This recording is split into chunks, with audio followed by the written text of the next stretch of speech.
श्रोता भाईबंधु नमस्कार, मी છું વિનય ધ્યાની और आज कार्यक्रमમાં એક પરિચર્ચા હમન ઉરેઈ છે. વિષય છે પહાડ પર્યટન और પ્રગતિ. એકમાં મ્યારદાગઢ जो મહેમાન છે શ્રી સતીશ ઘિલ્ડિયાલ जो कि एक शिक्षाविद छन, श्री कुलदीप नेगी धनौल्टी बेटक हमारे बीच छन जो कि इको टूरिज्म तय संचालित करना छन भलकई की पर्यटन थे जण दिन, और श्री संजीव कंडवाल जो कि एक वरिष्ठ पत्रकार छन. आप तीनों मेहमानों को बहुत बहुत स्वागत. धन्यवाद. आज एक सामयिक विषय है ये पर्यटन की खूब धूम हुई है और लोग बना साहब इन चलनों की बस क्या बताऊं बथों बणी बोल पर्यटन. तो सच में पर्यटन का दगड़ी हमन अपन विकास खुजाण को जो बाट देख छो वो सच में ठीक ठाक बाट पर हम छो, हमारे सरकार छ, हमारा लोग छन. सबसे पहले सतीश घिल्डियाल जी. ध्यानी जी, निश्चित रूप से जन आपल बताया कि पर्यटन जो व्यवसाय है अबर जो सबसे चरम सीमा पर है, चाहे वो उत्तराखंड की हुआ चाहे वो पूरे भारतवर्ष को हुआ. हमें देखना छो कि आजकल शायद ही कोई इन आदमी वालों की जो छुट्टियों को जो इन्हीं उन्हीं घूमने खन वास्ता नहीं करता था. तो निश्चित रूप से पर्यटन जो वे पर जो बहुत ज़्यादा जो फोकस है. लेकिन जो पर्यटन में आज जो दिक्कत आनी चाहिए वो बहुत ज़्यादा परेशान करनी चाहिए ना. और अगर हम उत्तराखंड की बात कर ला तो उत्तराखंड हमारा जो राज्य है वो पूरी जो व्यवस्था है वो पर्यटन पर डिपेंड है. मैं आपको बताऊं कि 2020-21 में जो 24,000 करोड़ रुपया जो रेवेन्यू हमता है प्राप्त हुआ है पर्यटन और वे का विभिन्न व्यवसायों से. तो इधर बड़ो जो राशि है वह पर्यटन से प्राप्त होनी चाहिए. और एक जो हमारा सकल घरेलू उत्पाद वो एक जो 50% से भी ज़्यादा जो पर्यटन से हमता है प्राप्त होना चाहिए. लेकिन आज जो व्यवस्थाएं चाहिए निश्चित रूप से जो कहीं ना कहीं जो चल रहेगी. संख्या जरूर जो लगातार बढ़नी चाहिए. एक अगर आप जब आपदा आ जाए एक वे टाइम जो थोड़ा कम हुआ था, एक जब कोरोना काल हुआ था वे टाइम कम हुआ था. लेकिन अगर अभी पिछले साल देखो आप रिकॉर्ड तो करीब 16,50,000 करीब जो पर्यटक जो हमारे ये चार धाम में आए. तो संख्या निश्चित रूप से लगातार बढ़नी चाहिए. लेकिन जो समस्या थी वो भी जो बहुत विकराल होगी नहीं. और आप ये लगाओ कि 4-4 घंटा जो जाम लगना चाहिए, 4-4 किलोमीटर 5-5 किलोमीटर तक जो जाम लगना चाहिए. और एक ही जगह नीचे बल्कि हर जो भी हमारे पर्यटन हम 4 क्षेत्रों मामूली था बाटे ऊँचा पर पर्यटन था. एक हमारा धार्मिक पर्यटन एक हमारा प्राकृतिक पर्यटन एक साहसिक पर्यटन और एक सांस्कृतिक पर्यटन. ईश्वर की कृपा है कि ये चारी जो रूप छे पर्यटन का वो चारी हमारा उत्तराखंड में छी. बहुत सुंदर आपन बात बोली कि पर्यटन में ये वत विकास की अगर हम आंकड़ों की बात करता तो वो माँ लगु कि हाँ कुछ होना चाहिए. और जन के आपन बताया कि 50% जो आर्थिकी है हमारे पर्यटन पर आने चाहिए. लेकिन क्या ये पर्यटन से जितना भी आर्थिक हम तय मिलनी चाहिए वैसे हम पर्यटन को सुनियोजित विकास करण में सफल किले नहीं होना चाहो. जन के आपन बताया कि कुछ अव्यवस्थाएं छन. तो अगर अव्यवस्थाएं छन तो वे तो हम एक इन नहीं बोल सकता कि बहुत सुंदर पर्यटन है. उकमा अगर सवाल खड़ो होना चाहिए कि पर्यटक सुविधाएं नहीं छन, अव्यवस्थाएं छन, तो आखिर वो जो अर्जन है जो आर्थिकी है वो को फायदा क्या है कंडवाल जी. जी ध्यानी जी, असल में बात इंच ना कि टूरिस्ट तो आना चाहिए हमारे बहुत सारा. मतलब जो पिछली बार का जो चार धाम की यात्रा चाहिए 55 लाख के करीब हो तीर्थ यात्रा हमारे चार धाम. और ब्याली बखुंदा तक 44 लाख चार धामों को और हेमकुंड साहिब तक मिले भी रजिस्ट्रेशन हुए गए. और 32 लाख लोगों बेखुंदा तक ब्याली अब दर्शन भी करेल है. और ये संख्या यानी कि अब की बार जो आज चार धाम का जो पूरा नंबर है पिछली बार से वैसे उप जाने अथर जाने की उम्मीद से करीब 60 लाख करीब पहुंच जाए. तो टूरिज्म तो हमारे लगातार बढ़ना चाहिए, चाहे वो तीर्थाटन का रूप में हुआ चाहे वो पर्यटन का रूप में हुआ, हर तरह से बढ़ना चाहिए. पर एक दिक्कत ये एक वजह से होना है मेरे ख्याल से कि हमारी जो कैरिंग कैपेसिटी है ना वो बहुत सीमित है. अब ये बात खाली इन नीचे की मतलब केदारनाथ में बहुत ज़्यादा लोग पहुंच गए तो हम भाई माना वो 20,000 लोग पहुंच गए तो 20,000 लोगों को रहने का इंतजाम करना बहुत मुश्किल बात है. पर दिक्कत क्या चाहिए खाली केदारनाथ नहीं बल्कि हरिद्वार तक भी मतलब जाम की समस्या यानी कि हरिद्वार शहर की भी एक कैरिंग कैपेसिटी है जो कि अब शायद जवाब देने बढ़ी है. वही स्थिति हमारे तमाम शहरों की तमाम सड़कों की जो समस्या होनी वही एक बात से होनी. और जब ये समस्या होती तो वैसे निश्चित तौर पर जो जो हम पर्यटन का जद का फायदा ले सकते हो वो फायदा हम फिर पूरा नहीं ले सकता। बेहतर हो कि पर्यटन मतलब बहुत स्मूथली चलो तो वैसे हम मैक्सिमम फायदा बेहते हम तब मिल सको। मेरे ख्याल से जो थोड़ी सी बाधा आने वो एक वजह से आने कि हमारे सीमित जगह च हम संसाधन बहुत सीमित है, हमारे कैरिंग कैपेसिटी हमारे कम छ और जो दिक्कत होनी है वो एक वजह से होनी चाहिए। पहाड़ तक खुजौला ये पर्यटन में हम क्या सच में हमारे पास हुई पहाड़ से जो कि पहल है या पहाड़ को रंग रूप भी हमें बदलाल। कुलदीप नेगी जी आप क्या समझना चाहिए किला कि आप तो एक सुंदर जगह में रहना चाहिए धनौल्टी में है ना, जग की प्राकृतिक सुरम्यता छे लेकिन बाकी हो रही जग हम देखना चाह जो हमारा प्रयाग छाई उन शहरों की हालत हमन खराब कर सड़कों का किनार हमन होटल खड़ा कर लेन आपदा आन तो तब देखे जान के साहब कई इन्वॉल्व छाई कि 16 मंजिल बनाण कि नहीं बनाण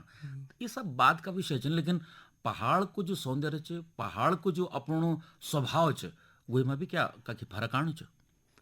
धन्यवाद आपको। जो आज आपको विचार था पहाड़ पर्यटन और प्रगति, तो हम आज देखना चाहेंगे कि पूरा हमारा जो उत्तराखंड राज्य है तो यहाँ पर अधिकतर क्षेत्र के हमारे जो पहाड़ी क्षेत्र है पूरा कुछ कुमाऊं एरिया छोड़ी थे हमारे पूरा क्षेत्र यो पहाड़ी चा और जैक जगह बेटी मैं आऊँ चा धनउल्टी वो विश्व प्रसिद्ध पर्यटन स्थल का रूम में जी दिखी जाऊँ चा क्योंकि आसपास देख रहा जो मैं जय जगह बेटी हूँ तो नज़दीक हम मसूरी चा। मसूरी बहुत सुंदर पर्यटन स्थल चा, बहुत भीड़ तक भी होने लगी चा।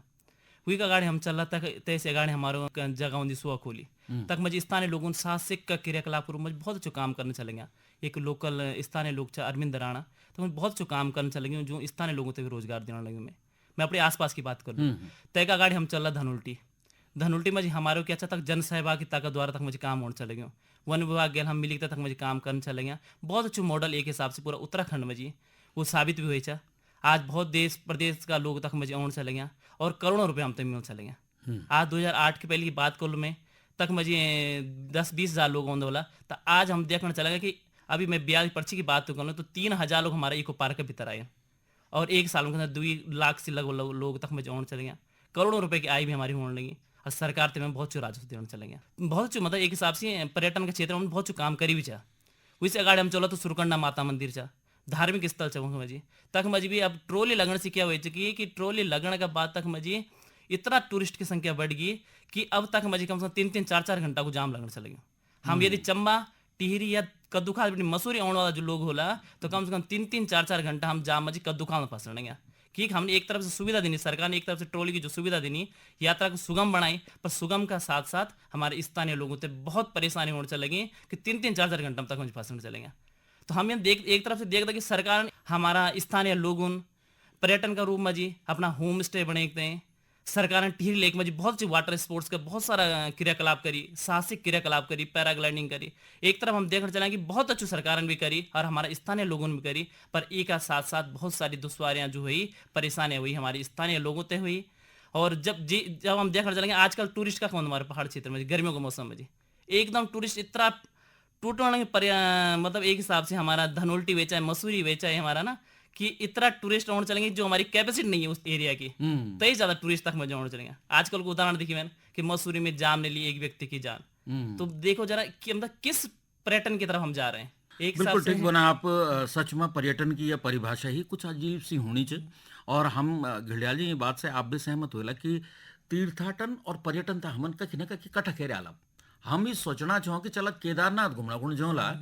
तो जरा उना फात फूलों के घाटे भी चल जाला या जो सुगम हमारा पर्यटक स्थल है वह भी चल जाला। यहाँ चक्कर में भीड़ को जो विस्तार है वो अलग अलग जगहों में लोग इन जगह चल जाना चाहिए जब उनका भौगोलिक परिस्थिति नहीं पता कि वक्त गाड़ी को जो मार्ग है वो कितना संकरू कि क्या है और वक्त पता चलनो साहब एक पर्यटक वाहन लमड़ गया किला कि हम बिना के जानकारी का वक्त जाना चाहो। तो तीर्थाटन और पर्यटन हम कनके के व्यवस्थित या अलग कर्म करा ये था। निश्चित रूप से ध्यानी जी जो वास्तव में जो तीर्थाटन च वो पर्यटन बदल गया ही और वे की कारण च कि आज जो च आप देखना होला कि जो पर्यटक आना छ बहर बटे की उनको जो व्यवहार च वो कहीं भी जो च वो शोभनीय नहीं च। सड़कों पर रोज जो च एक्सीडेंट होना चाहिए और गाड़ी में जो च खुल्लम जो च छतम बैठी जो च रील बनाना चाहिए और वे का चक्कर में जो च एक्सीडेंट होना चाहिए। तो वो तीर्थाटन वाला पर्यटक नहीं छे। हाँ बिल्कुल। वो निश्चित रूप से जो यखा हमारी जो देवभूमि च वो एक जो हमारी संस्कृति च वो तभी कहीं ना कहीं जो वो पर जो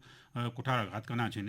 तो ये पर भी हमता जो ध्यान देन पड़ल। कानून व्यवस्था जो निश्चित रूप से बहुत चरमरा गया है आपकी बार। बहुत ज़्यादा इन घटना होना चाहिए सड़क पर। बहुत मतलब लगभग आप इन लगाओ कि रोज जो एक्सीडेंट होना चाहिए। कटवाल जी आप कुछ बोलना चाहना चाहिए? मैं एक मैं आप जो सवाल जाने कि हम इतना अलग अलग कनके कल्ला तो मेरे ख्याल से हम तो इस क्लियर लगभग अब ये शायद सरकार के दिमाग में भी ये बात आनी चाहिए कि जो गर्मियों का सीजन वो तीर्थाटन का सीजन है और सर्दियों का सीजन जो आज वो पर्यटन का सीजन है। मोदी जी अब की बार जब मुखवा में अच्छा शीतकालीन यात्रा वास्ता तो उन बोल कि घाम तापो टूरिज्म उत्तराखंड में पर घाम तापो टूरिज्म तो वो बेसिक थीम है यही चीज मेरे ख्याल से कि सर्दियों में आओ भाई यानी टूरिज्म करना है वो सर्दियों में आवे। सर्दियों में बढ़िया मतलब आप बर्फ मिल सकेली आप साफ सुथरी जब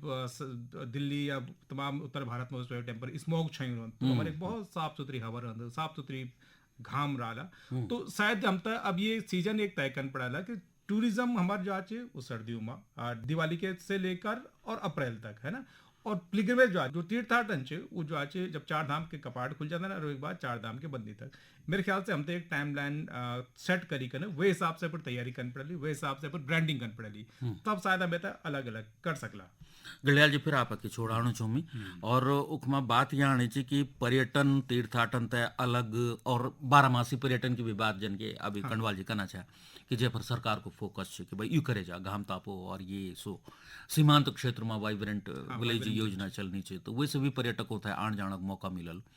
लेकिन क्या हम ये थे विकास को सूचक मान सकना या हम ये तभी ये हिसाब से देखा कि साल भर की एक यात्रा अरे एक 6 महीने की हमारी यात्रा हो जाए कि साहब यात्रा सीजन आ गया वे सीजन का खातिर हम पूरा साल भर हमार मशीनरी काम करत और जब देखना तो चुप भर भी पसीना आ जानो चाहिए कि बात वक्की होनी कि न तो हम यातायात संभाल सकना छुआ न हम दुर्घटनाएं संभाल सकना छुआ। अब तो वो जो पकड़ वाला छन जहाज और हेलीकॉप्टर वो भी टप टप दिमला गज दाना टपकना छन तो आखिर हमारी जो व्यवस्थाएं छन वो तो हम कई रूप में रखा कि भाई अगर पर्यटन को विकास करन तीर्थाटन 12 महीना कला तो जो हमार अभ्यास है हम तैयारी बोलते वो कक चल जान फिर निश्चित रूप से भीड़ जन बढ़नी चाहिए तो वो एक हिसाब से तो सरकार था कुछ ना कुछ जो कदम उठाना पड़ला। आपल कार जो पकड़ो हेलीकॉप्टर है कि अब वो क्या कि प्राइवेट कंपनी था दिया अब वो उद्देश्य है कि भाई जो हम पैसा कमानी अब वो नहीं देखना चाहिए एम के जो कदा चक्कर मारने अभी पता चलना चाहिए कि 100 150 चक्कर मार देना चाहिए एक ही दिन में और एक इंजन का वो हेलीकॉप्टर चाहिए तो निश्चित रूप से तभी जो चीज लगातार जो दुर्घटना होनी चाहिए तो यूं पर अंकुश लगान पड़ा सरकार था निश्चित रूप से और जो कानून व्यवस्था वे पर भी जो ध्यान देना पड़ा और जो बात की सर्दियों में तो निश्चित रूप से सर्दियों में जो पर्यटन आकर्षित करने सरकार था जो कदम उठाना पड़ा और वे को प्रचार प्रसार करना कि लोग इन सोचते कि गर्मियों में जाएंगे उत्तराखंड बाकी जो बाकी महीनों में जो कुछ हुआ छना तो इन नीचे या हम सर्दियों में भी बहुत अच्छा इन स्थान छे कि जो पर्यटन का दृष्टिकोण से जो जाए जा सको तो वो ये था जो डाइवर्ट थोड़ा करण पड़ल जो यो तीर्थाटन और पर्यटन वाल जो कि पर्यटन वाल जन कंडवाल जिलवाल की निश्चित रूप से जो घाम तापो योजना जो चाहिए है ना तो सर्दियों में जो अगर वो लोग आई तो यातायात भी ठीक रहो रहना व्यवस्था भी जो ठीक हो जाली अंदर तो इन होनी चाहिए आप तो जो पर्यटन था आया हमारे गाँव में जो बस जाती न आप बोलते घर रामनगर भट्टी जो बस जाती वो सर्दियों में तो जो कहीं 3 आदमी और कहीं 5 आदमी रहती वो पूरी बस में और आजकल जो खुट धनक जगह नहीं तो जो लोग हमारा दिल्ली बम्बई वो भी जो घर आंधी ये टाइम तो वैसे भी जो भीड़ भाड़ जो बढ़ जान। कंडवाल जी आपको अनुभव पत्रकारिता में और खूब आपन ये राज्य थे ये राज्य की नीतियों था देखी और राज्य गठन का बाद भी आपन देख कि नए नए पर्यटन मंत्री पर्यटन विभाग पर्यटन विकास परिषद कुछ हड़कत का छिन भाई है ना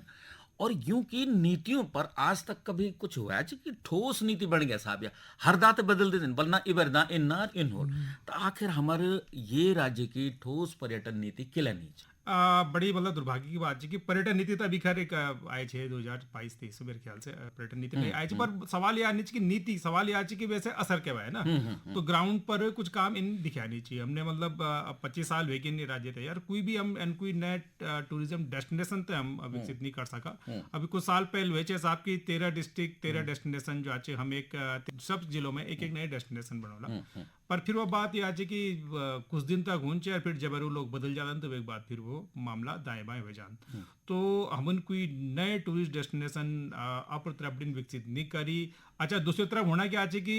इन नीचे की भी कुछ जगह फिर मतलब लोग जब अपने आप करना चाहिए होटल रिजॉर्ट बनाने चाहिए तो बहुत अनियोजित तरीके से वो काम होना चाहिए। तो वैसे और बड़ी दिक्कत होनी चाहिए। जब हम देख कि ऋषिकेश का आसपास मतलब राफ्टिंग गतिविधि बहुत ज्यादा बढ़िया है यार गंगा नदी या एक बगल में हेवल नदी एक आसपास कैंपिंग गतिविधि बहुत बढ़िया है। तो वो जब कोई सुनियोजित प्लानिंग नहीं छेवे वास्ता तो हुआ क्या वो बहुत अनियोजित तरीके से काम होने बढ़ गया है। तो वो हूं क्या कि एक तो दिक्कत उन स्थानीय संसाधनों पर दबाव बढ़ दो वैसे ही ट्रैफिक से लेकर लोगों पानी से लेकर बिजली से लेकर तमाम चीज़ों पर। और दूसरी बात क्या है कि जब वो अनियोजित तरीके से होंच तो देर सवेर फिर कभी एनजीटी का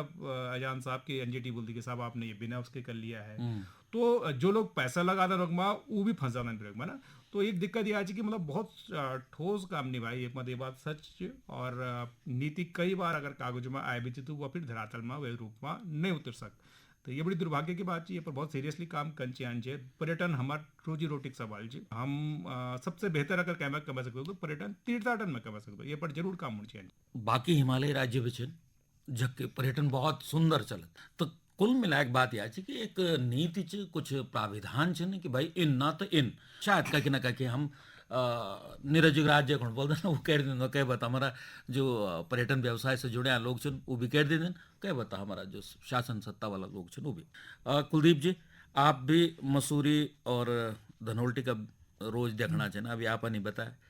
तो इतना सालों बेटे कि पहाड़ों की रानी मसूरी में हम जो जाम की समस्या है वे से छुटकारा नहीं पा सक पार्किंग की समस्या वे से छुटकारा नहीं पा सक तो आखिर हमन कार क्या आप तो क्या लगी आप तो वक्त देखना चाहिए रोज वास्तव में देख लो आप कि जब हम मसूरी में देखने चले गए मतलब उस शहर की क्षमता से जब ज़्यादा होने चले गए तो तब बहुत ज़्यादा दिक्कत होने चलेगी। मतलब यानी अनियोजित विकास एक हिसाब से आप देखना जाएंगे पूरा सड़क में जिका कि रेहड़ी पटरी वाला का कि इनक्रोचमेंट अतिक्रमण बहुत ज़्यादा हो चुकी लोगों ने बड़ी बड़ी बिल्डिंग खड़ी करा ली जख में 4 कमरों की जगह थी लोगों ने अतिक्रमण करी कम से कम 10-10 15-15 कमरों को होटल तैयार करा जा पूरी सड़क उन घेरियाल जा। तब एक हिसाब से जो 4 कमरों की कैपेसिटी थी वही हिसाब से लोगों पार्किंग की व्यवस्था छा नहीं मसूरी में जी। तो एक हिसाब से कि इतना होटल बन गई छा मैं लग तो कि बहुत कम मसूरी या धनोल्टी में जो देख लूँ मैं तो बहुत कम 10 से 20% लोगों को पार्किंग की व्यवस्था होली बाकी सब गाड़ी का लगने चाहिए रोड में लगने चलेंगे। और मई जून को मौसम ये छा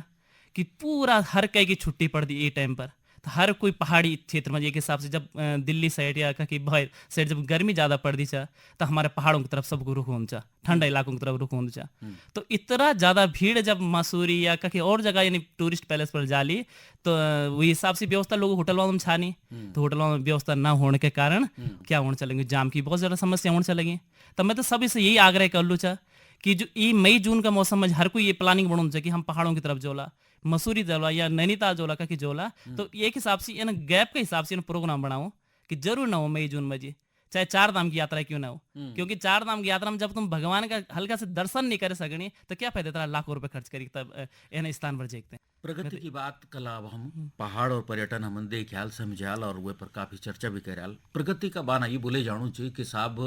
2.5 घंटा में आप दिल्ली बटे के यार धम देहरादून और जो राजमार्ग छन और सड़क परियोजनाएं छन उनको विस्तार होने चाहिए रोड रोपवे और रेलगाड़ी हमन सब बात करना छो हम तो ये से हम पर हमार प्रगति पर कुछ असर होना चाहिए या लोग तय होना चाहिए कि बस सॉन्ग हो गया चट पहुँच जोला हम जलियाल जी ई प्रगति था जैसे कि हमारा पर्यावरणविद और बहुत सारा ये पर मंथन विचार होना चाहिए कि ना साहब इतना तेज ना इतना उन्नी होना चाहिए तो आखिर कन प्रगति चाहने फिर हम तय ध्यानी जी आप अभी बताए कि 2.5 घंटे में जो दिल्ली बटे देहरादून पहुंच जाना चाहिए, लेकिन देहरादून में बस अड्डा में बटे की और फिर घंटा घर पहुंचना में 1 घंटा लग जाना चाहिए। तो वो बात तो फिर वो की आ जानी जो बात हुई जन एक बटे आप इन लगाओ कि हरिद्वार जाओ, हम तो मौकमपुर गया तो आधा घंटा में पहुंच जाओ, लेकिन मौकमपुर बिठा अगर 1.5 घंटा घर आना तो फिर वो 1 घंटा लग जाना। तो बात जो वो की आ जानी चाहिए। और रहा बात हिमाचली राज्यों की, तो मैं 2023 में जो हिमाचल में गया चाहिए रोहतांग घूमना खान, तो 25 किलोमीटर दूरी हम 8 घंटे में पूरी कार। तो स्थिति जो ये जाम की जो समस्या है वो लगभग जो हर पर्यटक स्थल पर पर्यटक स्थल पर छ। अब ये खंड जो निश्चित रूप से एक बृहद योजना बनाना पड़ा ली कि हम ये जाम से सबसे बड़ी जो समस्या है पर्यटकों की वो यह है कि जाम मतलब गाड़ी खड़ी चाहिए वो हम कख बटी खाना कख रास्ता में खड़ा चाहिए कख बटी पानी ले आना, तो बिल्कुल ऐसे ना फंसे जाती पर्यटक कि जो एक एक्सपीरियंस वो बढ़िया नहीं रहा। और कहीं भी हम जाना छुआ तो हम ये दुई चीज हम ये जरूर देख दो कि भाई वखा का लोग व्यवहार कंच और वखा का व्यवस्था है वो कंच, ये चीज आदमा की जो दिल पर चूजा हमेशा रहे, तो वो एक्सपीरियंस था बढ़ाना कुछ ना कुछ करना पड़ा। कर्णवाल जी एक सवाल और छोटूणो च कि जे दिन रेल हो जाए शुरू ऋषिकेश बटी करो कर्णप्रयाग तक, तब हमार स्थानीय लोगों तक ज़्यादा फायदा होना चाहिए, हमारा पर्यटन तक ज़्यादा फायदा भालू कि क्या क्या तस्वीर देखना चाहिए वही प्रगति का हम जी जी जे दिन रेल पहुंचेली तो खैर फायदा तो हम तो हमारे लोग तो ही पहुंचलू, पर सवाल यहाँ कि टूरिज्म भी आल तीर्थयात्री भी आली हुकमा, खासकर ये सीजन में तो मतलब ज्यादातर तो मेरे ख्याल से यात्रा स्पेशल ट्रेन चलेली इन भी हम उम्मीद करना चाह, पर थोड़ी बहुत फायदा दिखा हमारे लोग तो पहुंचल, पर सवाल ये आज कि जब कर्णप्रयाग तक तो मतलब एक रेल 1000 यात्री होते लेकिन एक बार में पहुंचे, पर वैसे फिर जब 1000 लोग एक साथ छुटल जब बद्रीनाथ की तरफ जा रहे तो क्या बद्रीनाथ की सड़क एक साथ आधे घंटा में 1000 लोगों तो ले जाने की क्षमता छे और 1000 लोग जाल यहाँ मतलब कम से कम 200-250 गाड़ी जाल, कम से कम 250-300 गाड़ी जाल, तो 250-300 गाड़ी अगर आधे घंटे में छुटे ली एक साथ ट्रेन पहुंचो सब लोग एक साथ आल, तो क्या वह गाड़ी वजह सड़क जो आचे कर्णप्रयाग बटी और फिर चमोली और फिर जोशीमठ होते हुए बद्रीनाथ तक क्या वह इतना दबाव सहने की स्थिति में अच्छा। और सवाल ये अच्छी कि हम पहली सड़क खारियों चौड़ी करें न, अब हम और कद का चौड़ी कर सकता है ना, किले की पहाड़ की एक लिमिट तक हम पहाड़ तक मतलब छेड़छाड़ कर सकता हूँ, तो हम तो मतलब मेरे ख्याल से कखी ना कखी अब चेक एंड बैलेंस कर पड़ल। हम यूरोप में हम कई देशों में देखियाल कि जब लोग जो आज ओवर टूरिज्म के खिलाफ अब सड़कों बहुत अन्ना चन, मेरे ख्याल से वो स्थिति यकनी है जा वो ओवर टूरिज्म की स्थिति वास्तव में ऐसा करिए कि ये कारण हम ते दो चीज़ पर मेरे ख्याल से काम करना पड़ा, एक हम ते क्वालिटी टूरिज्म पर ध्यान देना पड़ा जो हाई एंड जो टूरिस्ट वो एक तरफ, और दूसरी बात की जो रूरल टूरिस्ट मतलब जो एक तरह से हमारे होम स्टे में जाओ हमारे गाँव में जाओ हमारे जो गाँव बाटो खाट छन उधर देखो जंगल छन नदी छन गदर छन और कोई माछ बनना चाहिए कुछ छोटे मोटे काम करना चाहिए ना, तो हम तो डाइवर्सिफाइड करने पड़ा लोग पर टूरिस्ट है खास जगह के बजाय अपन दाएं बाएं छोटे छोटे गाँव में तमाम जगह ले जाना पड़ा, और दूसरी बात कि थोड़ा सा हाई एंड तक भी हम तक देखना पड़ा। प्रगति तय हम नपदा के साथ खूब बड़ा विकास होना चाहिए, सड़क यातायात और होटल और सुविधाएं, लेकिन प्रगति में एक सबसे चीज जे था हम नकार देना जे था कि पर्यटन की रीढ़ बोले जान वो जो हमारी प्रकृति और प्रकृति पर्यावरण और पारिस्थितिकी ये तय हम प्रगति का कई एंड पर देखना छुआ कुजाण, अब हम तो नहीं लगो दो कि वही चीज भी हम चिंता करना छुआ कि ना। तीन मेहमानों से एक साथ ही सवाल चुम्यारो कि प्रकृति पारिस्थितिकी और पर्यावरण की चिंता भी हम करना छुआ कि प्रगति की अंधी दौड़ में पर्यटन तय अनियोजित विकास करना छुआ। सबसे पहले नहीं कीजिए प्रगति तो काफी करी पर्यटन वजी करी हम काफी प्रगति करी, इसका साथ साथ जना आप 4 दाम देखा हेलीकॉप्टर उड़ने चले गया तो हेलीकॉप्टर को जो ध्वनि प्रदूषण होने चले गयो तो स्थानीय पारिस्थितिक तंत्र पर भी हमारे फर्क पड़ने चले गयो, जो स्थानीय जंगली जानवर चाहे तय पर भी फर्क पड़ने लगे, अंधाधुंध जो रोड की कटिंग होने चलेगी हमारे एक हिसाब से, तो फिर हमारे पेड़ों तो बहुत क्षति होना, तो पर्यावरण तो हमारी क्षति होने चलेगी, और जो हमारा पर्यटन क्षेत्र में पर्यटन असीमित संख्या में जाने चलेंगे तो तक एक कचरा प्रबंधन और प्रदूषण की समस्या भी यह भविष्य में विकराल रूप लेने चलेंगे। एक तरफ बेटी पैसा की कमाई हम करने लगे पर साथ साथ हमको प्रकृति को दोहन होने चलेंगे ई पर विचार पर हमते सोचना पड़ो। निश्चित रूप से ध्यानी जी कि पर्यटन तो लगातार जो बढ़नो छ, लेकिन वो एक दगड़ दगड़ जो हमारे जो यहाँ की जो प्राकृतिक सौंदर्यता है वो निश्चित रूप से बहुत ज़्यादा जो खराब होनी चाहिए। आप तो केदारनाथ और बद्रीनाथ तक तो बात मतलब एक वो तो वक्त बहुत ज़्यादा पर्यटक जी, लेकिन आप यख हम देहरादून में जो माल देवता से जरा 2 किलोमीटर